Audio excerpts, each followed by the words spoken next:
Welcome to Seed World 360, your all-access video pass to the ideas, innovators, and game changers transforming the seed industry.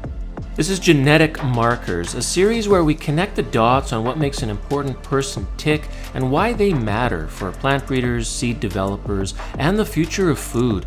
Today's guest, Nick Stratford, Policy and Government Affairs Coordinator for Seeds Canada.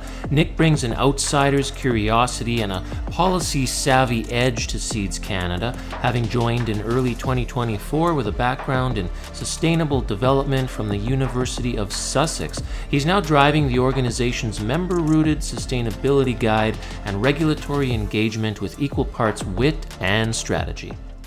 Nick, thank you for joining me here at the Seeds Canada annual meeting in Quebec City. You are the Policy and Government Relations Coordinator. Yep. And how long have you been with Seeds Canada now? Yeah. Well, first of all, thanks for having me, Mark. I've been with Seeds Canada for about a year and a half now. I started in January 2024. Now, I want to do something a little bit different with this interview, something a little quirky and fun. The theme being genetic markers, where we're going to highlight some of your genetic markers that define you. I actually had them tested. You gave me a drop of your blood, and I sent it away for DNA test.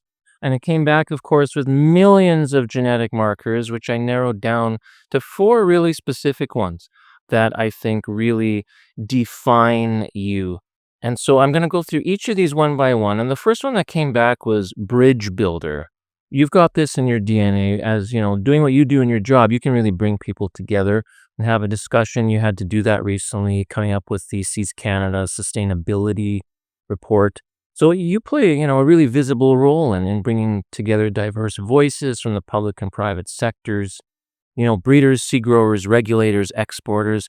Can you talk a bit about how you do this? I mean, that's a hard job, getting people in a room to sit down and talk to each other. Maybe sometimes they don't agree with one another. What's your strategy for doing that? Active Ignite is an innovative canola and cereal inoculant that helps plant mitigate abiotic stresses like drought and heat, increases photosynthesis, and improves plant establishment and growth.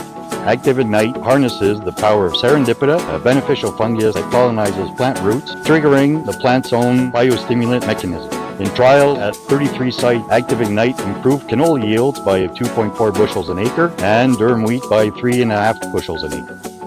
Active, designed by nature and perfected by science.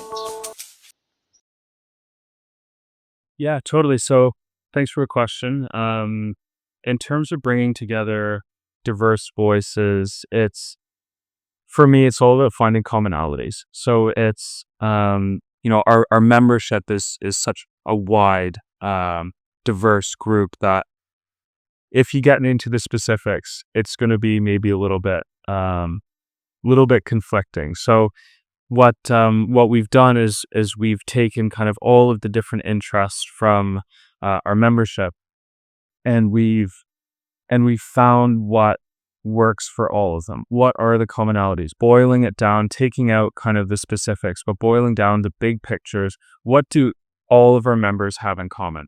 And that's kind of how we approach this guide to sustainable seed. And it must get a little bit stressful sometimes, that you're talking to people, maybe they disagree with each other, and you kind of have that moment where you have to sort of get things back on track. And how do you do that?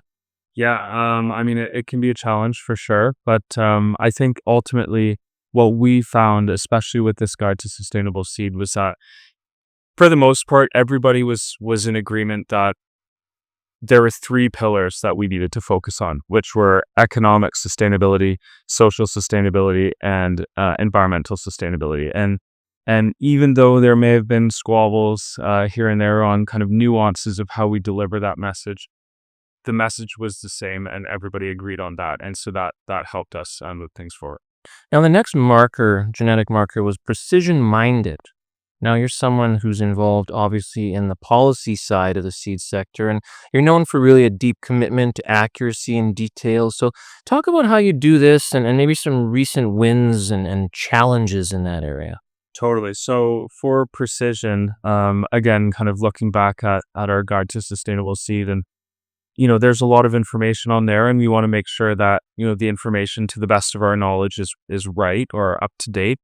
And that's where our members came in. So we at Seeds Canada lean on our members quite heavily. They're the experts. We're not. They're the experts. So we leaned on them to make sure that what we were saying was precise, was accurate, and we gave kind of ample opportunities, whether it was synchronous, on video calls or in person, or asynchronous, with the document, able to make comments. And that's how we ensured our precision in our guide to sustainable seeds. So I'd say that's a win. Now, the next one that came back, and this is interesting for somebody working in the seed industry, is philosopher. Now, you did your Bachelor of Arts degree in philosophy. Now, everything we do in seed is actually built on a belief system, which is what philosophy is. Everything we do is about trust, identity, stewardship. What should the dominant philosophy be for those in the seed industry right now, and why? Yeah, I mean, definitely not the path that most people take to the industry. Philosophy to sustainable development was my next degree, and then to agriculture. But coming from philosophy, if I can coin any kind of philosophical belief system for agriculture, maybe in general, seed specifically, but would be stoicism. And I think stoicism's made a very big kind of resurgence. It's been around for a long time, coined by Zeno and made famous by the Roman Emperor Marcus Aurelius. And stoicism in a nutshell is understanding the dichotomy of control. So what you can control and what you can't, and understanding which is worth spending time and effort and energy on and which isn't. And as you can probably imagine, what you can control is what's worth spending time and effort on, and what you can't control, it's not worth dwelling on. Leave it be. So for agriculture and seed specifically, an example of something that would be outside of our control would be the weather, right? We can't control if it rains or if it's sunny or if it's humid or if it's whatever. But what we can control is the Canadian regulatory environment for intellectual property that attracts breeding programs for the best genetics to combat environmental stressors like weather impacts. So that's something we can control in our seed industry, but we can't control the weather itself. So stoicism lends itself there. Now, fourth and final genetic marker to come back, and this is a little bit more of an obvious one, but communicator. So our whole sector is really built on, clarity and precision. Clarity is power, and I'm curious how you know how to speak everybody's languages. How would you advise people to tailor their message based on who they're speaking to? I mean, that's not a skill that everybody necessarily has an easy time with. Yeah, and I can't say I'm, super proficient in this. I mean, I do my best, but I think the big thing that I try to remind myself is there is common ground with everyone you speak to. Whether there's, a specific interest that they have or an interest that, I have, just finding that, and then you strike that balance and then you go with it. So, there's an infinite number of lenses you could look at an issue with.